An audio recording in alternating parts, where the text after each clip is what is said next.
The structure of this question is in error. In science you cannot structure your proofs this way.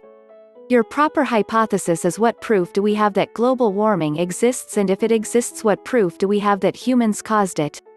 Now, to be fair to you, the fact is that we have absolutely no proof that global warming is happening from any cause.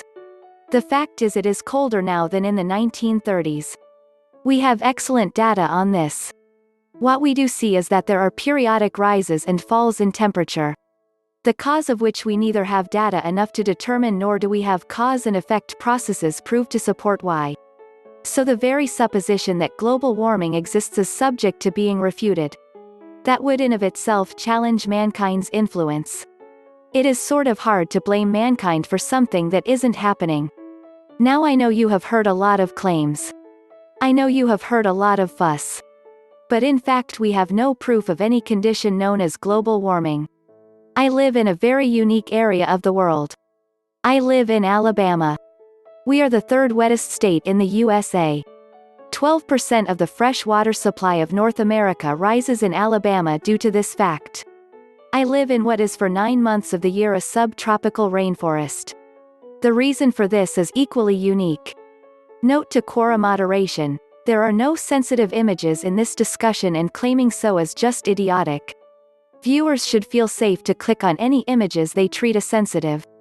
Nothing here is not well known and very simple. This is used under fair use policy of the USA. This means in simple terms that the warmest and most powerful ocean current on Earth flows right north towards me and makes a big loop and forms the Gulf Stream. EU residents, you should take note. This quite literally is why you are not a frozen Arctic tundra much of the year. So I live at the very pinnacle of the global heat circulation is. If the world is getting warmer, it would be very much influential on my location. It would impinge on the people of Alabama probably more than anyone on Earth. Because thermometers were not invented until comparatively recently in mankind's history, we have to rely on proxies, natural evidences of temperature trends. One of these proxies we tend to use is called a biological indicator species. Certain plants and animals have severe limits on their ability to tolerate heat, or more often cold. This allows us to look at history and see if these plants have moved. One such plant is the sable palmetto. Its biological range currently is pretty much as shown in this map. This was its range when first surveyed. Below.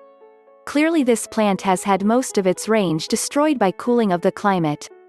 This is, if you will note very precisely, in the range of that ocean current that runs through the Gulf of Mexico.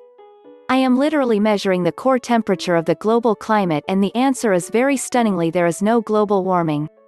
Accuracy note: I can estimate the change in temperature, but I cannot be totally accurate, and this is true of all uses of proxies.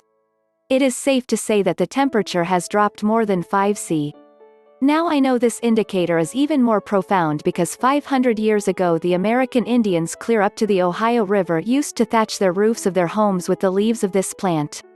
This information suggests a drop closer to 9°C. In short, your question supposition for evidence that man is not causing global warming is wrong on the face of it. There simply is no global warming. This data is consistent with historical evidences such as crops and trees in Greenland disclose as well. Actually, the data here is worldwide. So trying to establish global warming is clearly destroyed by the facts. The plants don't lie for anyone. With global warming as a claim destroyed, there is very little point to move on to blame mankind for it.